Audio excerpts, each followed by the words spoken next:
Ladies and Germans, how you all doing? This is Con Ulrich. And I'm Rangru. Hello, hello, hello. And folks, it's a new week, which means we have some more SD2 Division League to kind of cover here. Over actually on Shell, which actually we haven't seen in quite a while. Rank, who do we have and what are they bringing to the fray? On left-hand side in the blue, we have a Jardaboj playing as 5th Panzer, and on the right-hand side in the red, we have Solo Ring Pixy playing 2nd French, and both guys, of course, playing Vanguard. So, our viewers out there might notice that we actually have some surprisingly almost non-standard decks. What's going on with those? Yeah, of the French stack, it's definitely hedging his bets, as he's getting more C-phase units, and not a whole lot of infantry in B-phase. And then for Jardaboj, a lot of heavy tanks. You usually see more just straight up Panzer IV spam, but I think it's a little bit optimistic taking 8 Panthers and 8 Tigers in C-phase. I don't know how he's going to be able to afford all of that with Vanguard income, but we'll see how that goes. Well, the fuel costs alone are going to bankrupt him, I'm sure. Exactly, and just like the breakdowns and having to take it to the mechanic, it's not something that I'd really recommend as a daily driver. I can't say that I would either. Now, one thing I am noticing down here is that we still do have the Pioneer, not the Pioneer Rush, wow. I just watched a Pioneer go up in flames. I just got that moment there. But the Greyhounds are definitely released. They're looking to get out here on the front lines. Unfortunately for them, it should be a Shrek team should be able to get at least one away before he gets shot out. Well, he's going to die, but at least he took out one of those. Unfortunately, Yeah. the Voltigeurs are still in the area, and that's going to take a huge amount of territory away over here from Jardaboj. Yeah, it's a very, like, classic ho-ho French rush of M8 Greyhounds using the half-track infantry to grab a lot of territory and encircling the Flammenwerfers. This is a pretty good push so far. It certainly is. One thing I am noticing, though, is that while the Germans might eventually have themselves a hefty amount of armored like superiority on the ground, in the air, I don't know if that's going to be as true. Yeah, Because now, I'm trying to just again, I'm so surprised by these decks being a little bit more non-standard that I'm trying to see where the edge kind of comes out here. I do see a lot of Flak 88s over here on the German side, and another Shrek comes up. There's the very valuable Nueve getting taken out here early on. yeah, it's definitely a good hit. Yeah, I feel like Jardaboj is going to have a really hard time because the Panzer IV spam is pretty much how you play most German Panzer divisions now. But he doesn't really have a lot of them. And yes, heavy tanks are great, but on a map like this, they really lose effectiveness.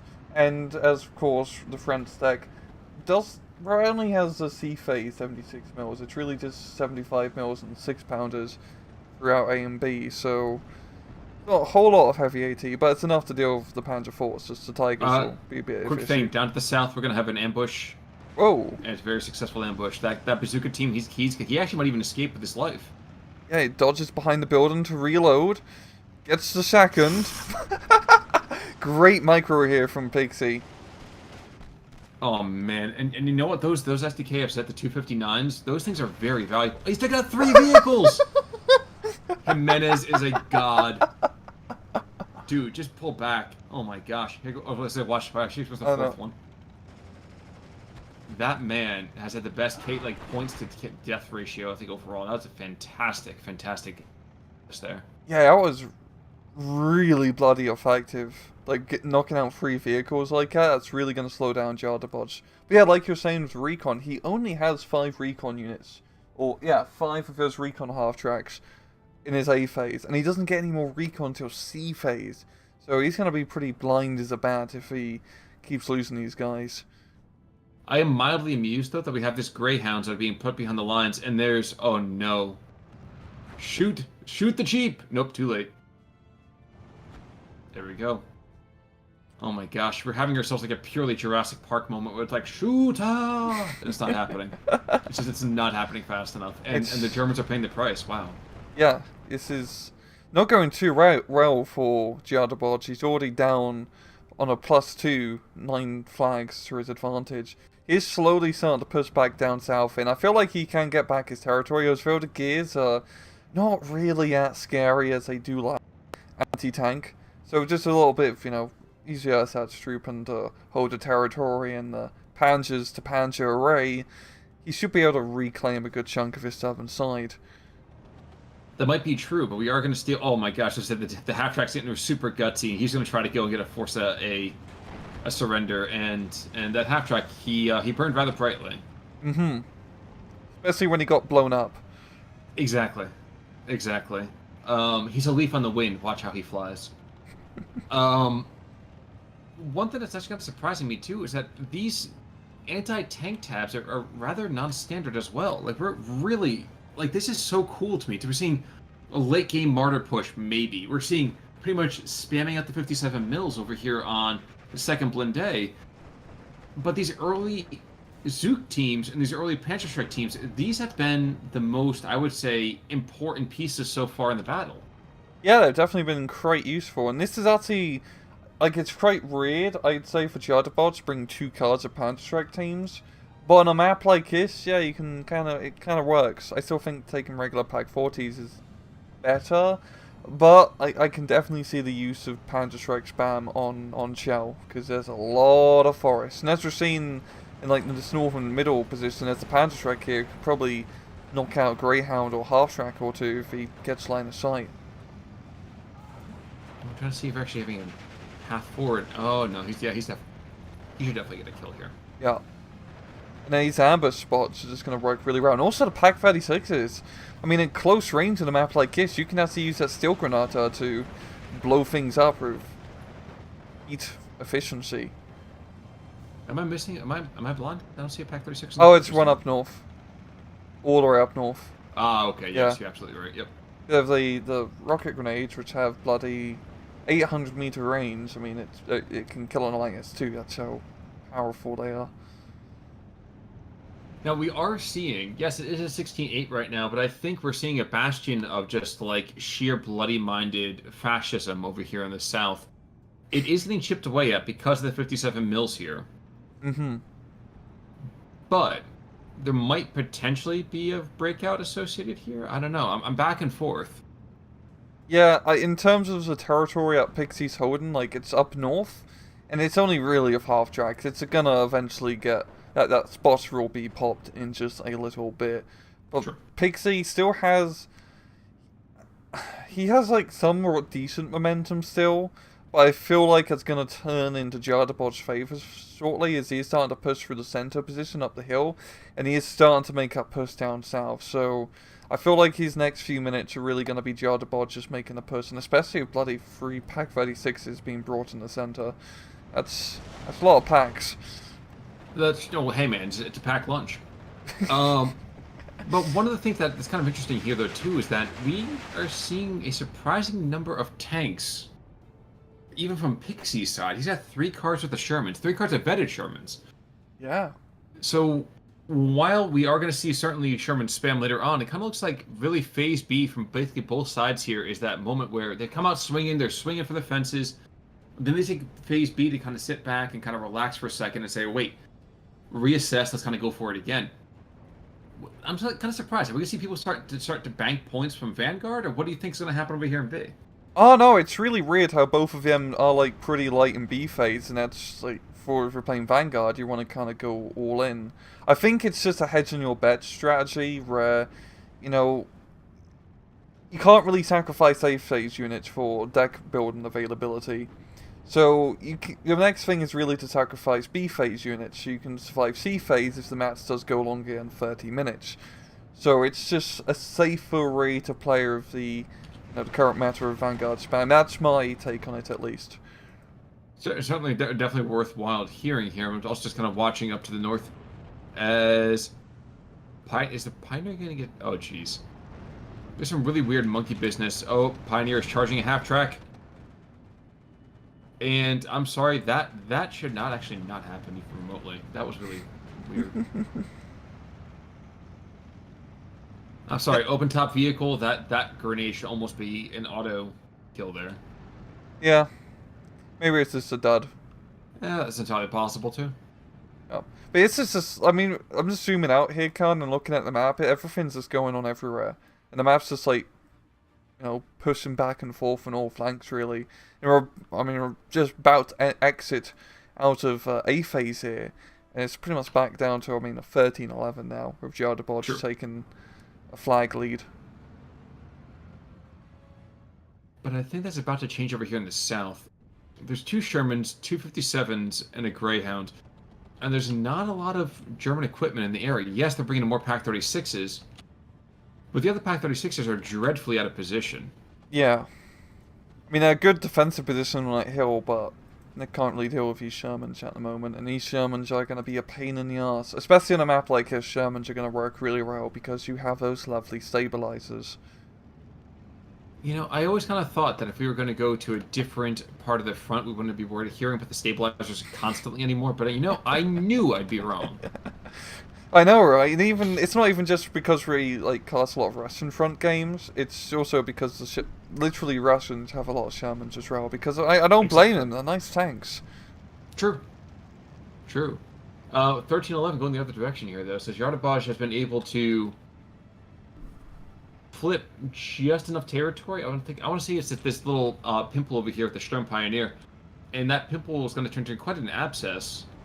Yes, there's a flame troop being moved in, but there's not a lot of immediate French reinforcements. A lot more of it's trying to secure this southern zit of their own. Yeah, just bringing out some more Vodagears and a few of the sappers, which he has available in B phase here. I'm wondering how his southern push will go here. It's actually, yeah, I think it will go pretty well for him. It's really just Ursad's troop, and then a lot of the anti-tank is out of position. Yeah, he's bringing in 2 Panzer-IVs, which will be a bit scary. Scary, yes, but I don't think it's still going to be enough to really kind of reverse it.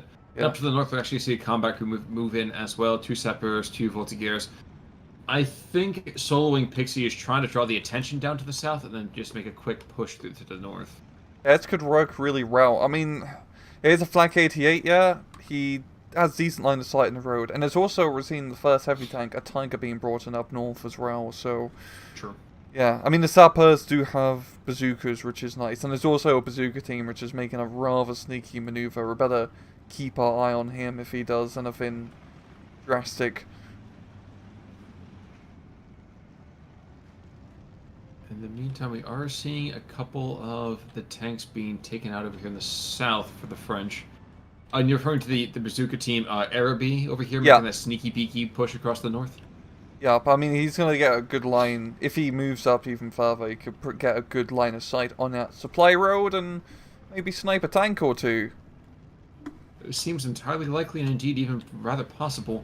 Down to the south, the French are starting to lose their positions here. Yeah, the Vodagears are just kind of left alone. They have no anti-tank fire support backing them up, and Jardaboj, actually, we've been seeing a lot of half-tracks from both sides, actually, and they're working pretty well, just giving that nice bit of extra fire support. Well, that's a major thing, isn't it? I mean, having that just enough extra kind of material on play. You can see it right now. The Sappers are moving in. The Sturm Pioneers, I mean, yep. Zook goes out, takes him out. So between the Sturm Pioneers and the Sappers, I'm sorry, it really should be the Sappers pretty much every single day of the week in my mind. Especially at distance. That's a little close now. Yeah. And there we go, the grenade finishes off. Oh my god, there's another Zook down to the south and another Tiger team. And that's why he's now sprinting for the front lines. I've never seen a man so happy to go towards his death. Oh, he had an amphibious transport, so he could actually... That's one of the very few times, Con, where we've seen someone actually use an amphibious transport, and it's actually benefited him. Forgive me for cutting you off here. We have another opportunity for another Zook team to the north. Oh. Okay, he stopped. He stopped for now, boys. But I think there's a Tiger over there, and I think he's going to get poached pretty soon. He's backing away to the south. I don't know if his 6th sense is kind of going off, or maybe his 7th or his 8th, but something's telling him something's not right. Yes, that's definitely going to be a even just better position for a Tiger in general, because the Flak 88's already covering the road. You might as well try to spread out your heavy firepower. True. Sure. But it's a 12-12. We're still, I don't know why, but I feel like a lot of P4s, I feel like P4s always come to the front. Sorry, you cut out the last part. I always feel like P4s come to the front in 2s, and I know a lot of it has to do with the income swing here, but it's always kind of interesting to me. There's always, big brother, little brother kind of things that kind of go on here. Which is probably good, because as we see down to the south, as the Sherman goes and takes out one of the P4s, you want somebody to come back and get some revenge. In this particular case, it was the Tiger, though. No, you're quite right about it. We usually do, like, especially in this match, he can be brought out in twos. That is a good read to play him, because of you can. I mean, just having two tanks in a tank fight is better than having one tank. It's just quick maths for you. It's also better to continue moving your freaking tank as opposed to allowing it to be caught in the open. Yeah, yeah. I feel like Solo Ring Pixie can really set up some deadly anti-tank gun lines, because he has a lot of 6-pounders in his deck. And it's a pretty good map for 6-pounders. Oh, absolutely. Yeah. But as we go like later on into this game, I mean, those Panzer IVs are going to run out, and he's really going to be relying on those Tigers. He still has Marder 3s, but they're not as reliable, I'd say, in CQC fights compared to Panzer IVs, especially against Shermans. Well, they're not as reliable, but they are deadlier. I would Oh, definitely they got argue the they're deadlier, APCR. because the increased stealth, I think, on this map is going to play a lot better in that favor. Yeah, you can definitely do pretty good in the light forest, so there'll be a good defensive tool later on. Exactly. Yeah. Up north, like, it's completely broken. Solar Ring Pixie is rust on through. We've got the half tracks and Sherman's gunning it down. And if he can hold up town where the bazookas are and get some guys in there, he pretty much... it's going to be pretty hard to take out back. Because heavy tanks coming up here is going to be a little bit too close quarters where, like, and some sappers will just really win a lot of infantry fights and bazooka and everything. I guess my question is, why haven't we seen any arty? Really from either side, why haven't we seen any arty? I feel like that arty would definitely either break up the attack, or certainly at least clear the way for the opposite to kind of occur. Yeah, you're quite right. We haven't seen any artillery off-map or on the map here. And this is a pretty good map for the off-maps, because you can get it real nice and close thanks to all the forest cover. True. Too true. Yeah, Solar Ring is still keeping the momentum as we're getting into the twilight hours of B phase here. 14-10 over Jardaboj, and he's doing pretty well. He's got the central hill, like 50-50. He's doing really good up north, and down south is where he's starting to falter here, as the Tiger is starting to just pound everything to hell and back. Don't worry, he's going to drop 1,000 kilograms on it. He's going to DB-73. That's going to, if nothing else, it's going to at least stun the Tiger, if not kill it. And scratch some of the paint, and that really ticks off the Tiger crew. Hey man, detailing is a pain.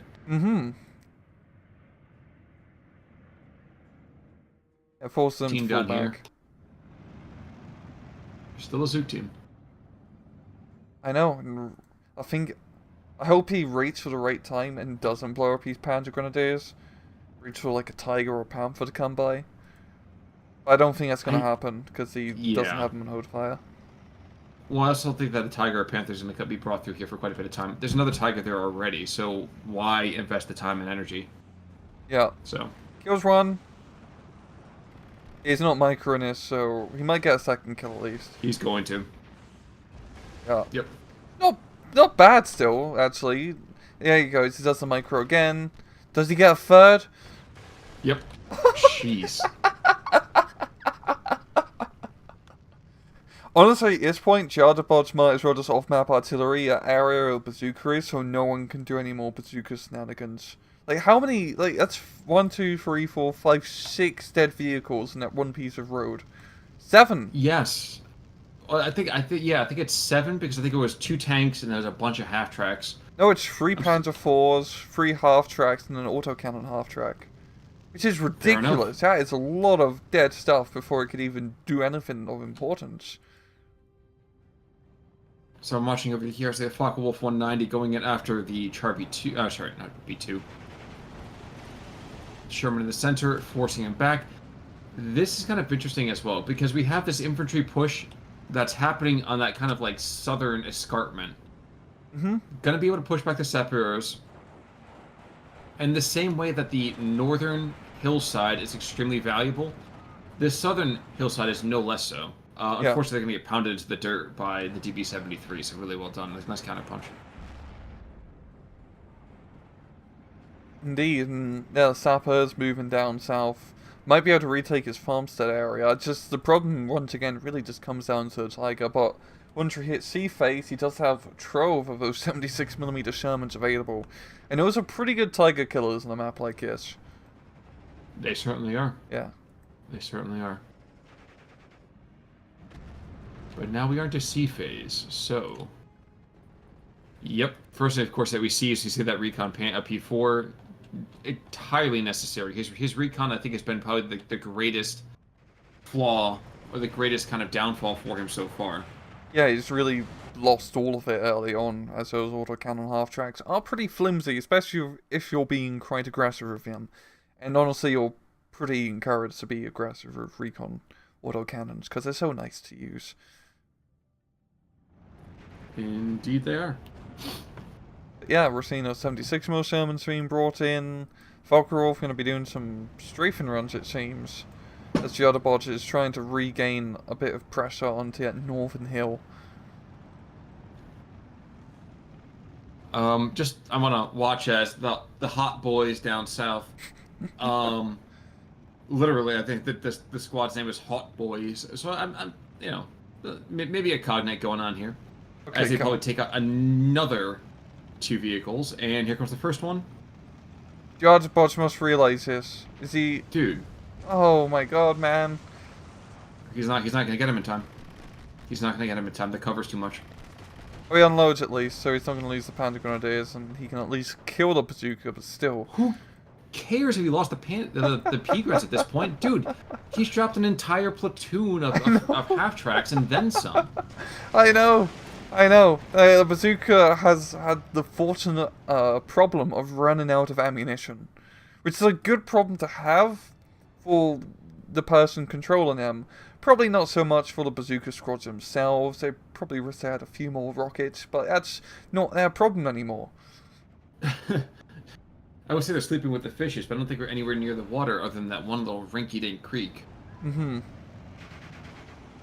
Yeah, it was just so effective, you know, as we've seen. I think just knocking out those reinforcements has allowed Solar Ring Pixy to put so much pressure down south to get the position he's currently in. Entirely possible. I'm just trying to figure out as well. I mean, we have this Tiger that is engaging at 57 mil, and there's a Sherman in there now too, and there's a half-track that's going to get nicked off here in about 3 seconds.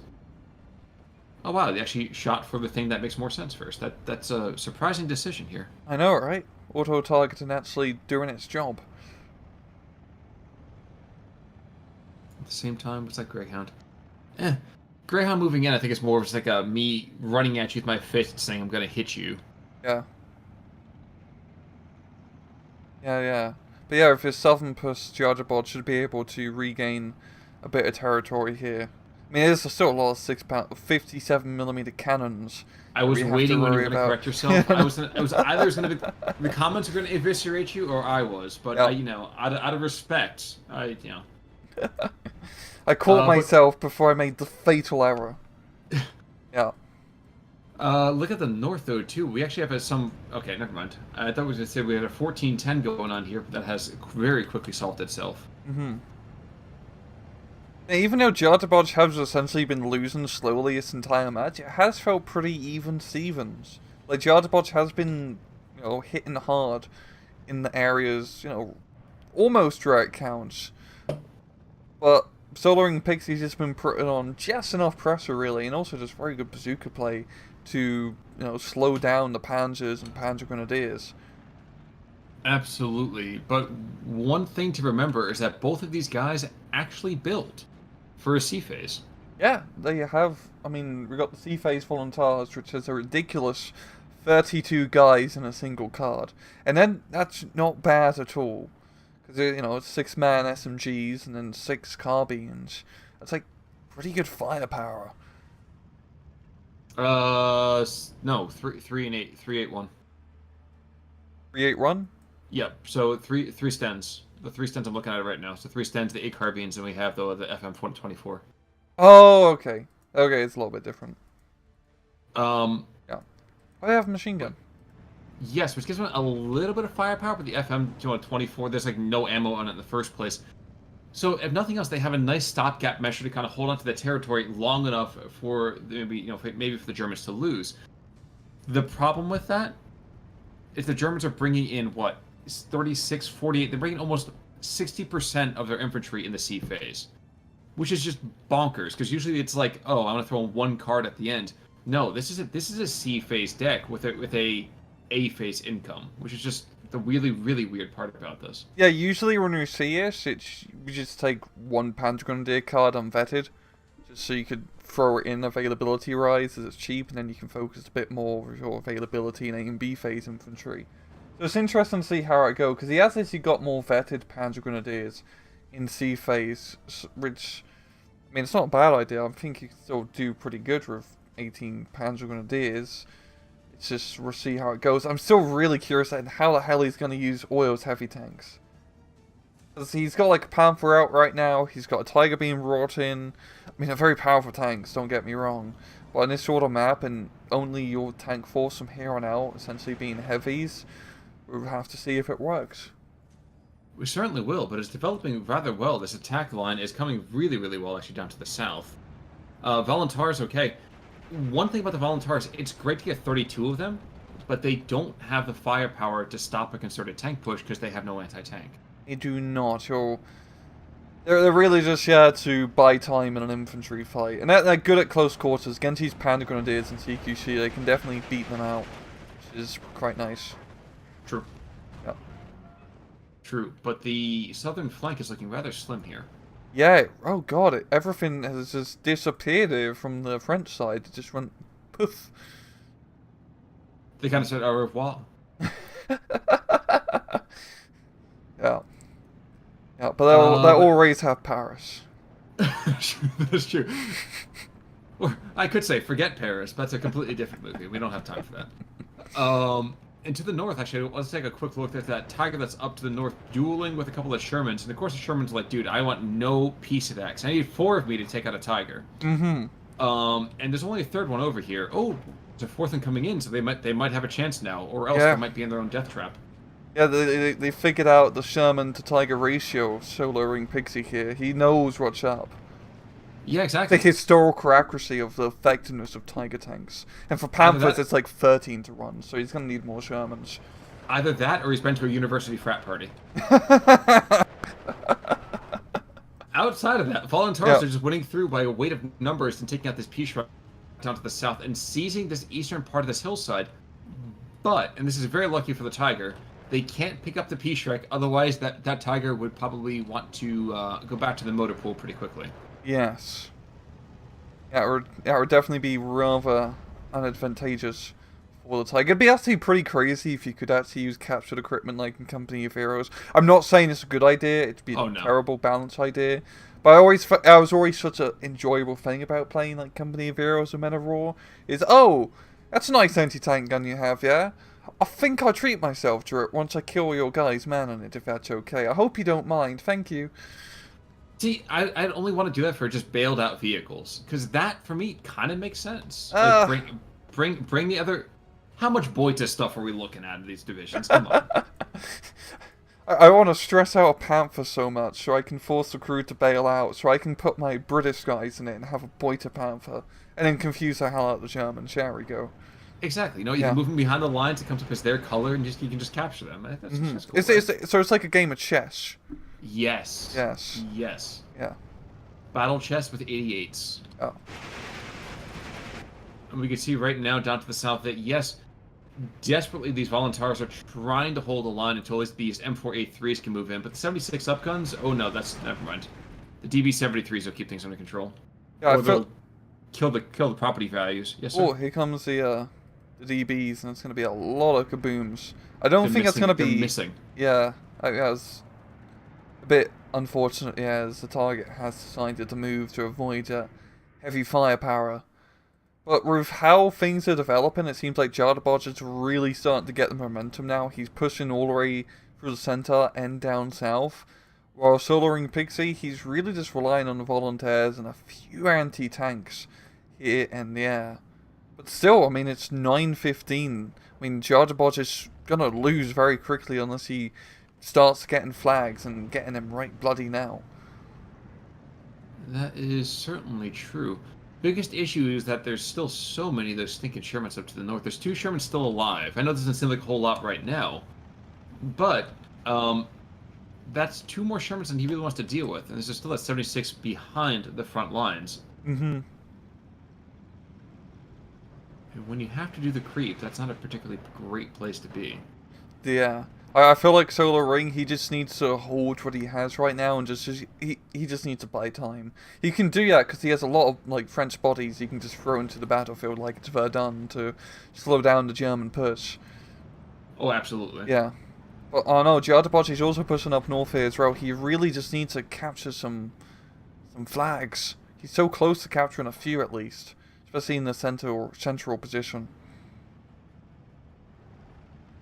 But that's the thing, isn't it? He's got to take really 2 flags to kind of stave off defeat for the time being, and I don't know where he's going to do that. Yeah, down south he did lose his Tiger to a 76 Sherman. I believe the Recon Panzer IV here is going to try his luck, but probably goes to wait for the Panzer Grenadiers to come around.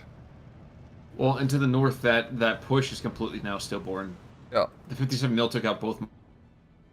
Yes, the Focke-Wulf's going to come in and drop off a couple of bombs, but who really gives a rat's backside? Yeah. Yeah, just looking at it, I feel like Solo Ring Pixy has us in the bag. He's just delayed Jardaboj's enough from making any territory gains, really. Just throwing in the volunteers and dephase is such a good strategy for the French, because you can really delay a lot of pushes with just a bunch of angry French civilians. Well, and we have another bazooka squad going into the old ambush position. So... He can't keep getting away with this, Khan. I know. Like, dude, like, post a century, do something. That actually might be a sleeper in terms of, like, the big play for this entire match. I 100% agree. 200 points of equipment right there. More. Tiger in the center goes down. I think also to 76. Yeah, 76 Sherman took that out as well. I would not be surprised if we're seeing the swan song of the Eagle here. Yeah, he has... Okay, he had it at 13-11, but with the 14-10 now and just how things are developing up north, it is not looking great to division. Well, it's mildly amusing that he's sending the Shermans in, and he has the true assassin coming in with the bazooka team. Oh, yeah. Just decoy Shermans here. They're Shermans, they're meant to be targets? Yeah. Just don't tell it to the Sherman crews themselves. They're probably too stupid. And the Shermans are the ones actually, as to prove me wrong, the Shermans are the ones to take it out, actually. Yeah.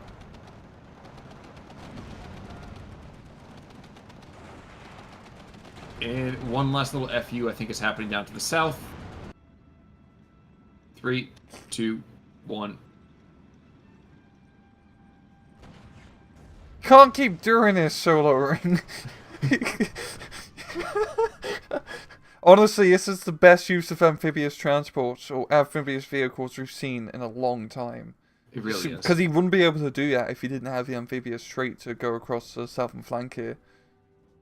It's absolutely true. It's just one of those things that, again, this is kind of like, oh man, like, you want to applaud him, but at the same time, you're kind of facepalming a little bit. And Jardaboj has been very unlucky that that so hard to see. Yeah, but to be fair, Jardaboj, like, he really should have put a sentry down there. Like, after his Panzer IV died. Like, even just an SS Troopen, just to sit around and spot any bazooka guys who dare, you know, decide to cross a river. It'd be a river too far. There's Jimenez over here taking out 3 vehicles. He was the first one that was in that position. Jobert did pretty well as well. Vozin over here did pretty well. For our French-speaking crowd out there, I'm probably butchering all of these names, and I apologize. What boys? Look at him. Yeah. Our boy. Marion, like MVP, right? Yeah. Oh, absolutely, absolutely. Look at that monster, dude. Like, no wonder he couldn't move. His brass balls were too big. It kept him in one spot. Oh man, and then Damian over here as well. So getting a huge number of. Oh no, he took out the Tiger. Interesting. Yeah. That was one to the north. All right, losses-wise, Holzer as well. Many kills. Well done there. Schreiber, a nice little writer over here, did pretty well. Hammerschmidt. I mean, the Tiger pretty much paid for himself, but I always want to see a Tiger have like 30 kills. I don't want to see him have 8. It needs they need to kill at least 5 Shermans, Khan. That's like the math. Well, yeah, you're absolutely right. Yeah. You're absolutely right. Mm-hmm. Yeah, it's like KD, it's only like 1,000-point difference, which is the standard as we see for these matches. But both sides played it pretty well. I mean, Jardaboj definitely did have some, like, the bazookas were definitely one thing. He really probably sort of just took more Panzer IVs and less heavy tanks. I really don't know what you're trying to accomplish. Bring in 16 heavy tanks and C-phase with Vanguard. I think, honestly, just it would have been artillery. Yeah, artillery too. Or heck, even bring in one of those SDKFZs, the 7-1s, because he has a quad mounted there as well. That would have been perfect. And more half tracks, like, yeah. But both sides played it pretty well. It was quite fun. Exactly. I was going to say, let's not take away from the fact that it was an extremely entertaining game. I think Jardaboj just got unlucky with some of the territory that he had to take. Yeah, it's also a tougher map for like a Panzer division just because it's so close quarters. It's one of the perfect French maps to play. It absolutely is. It absolutely is. It allows that when their hands go up, the enemy can't see them surrender. Because the trees hide them. I'm glad we managed to make it this far in the cast without having to do a French surrender joke. People aren't too good anyway, man. So keep that in mind. That's a good Until point. next time, I'm Connell Work. I'm Rangaroo. Take it easy.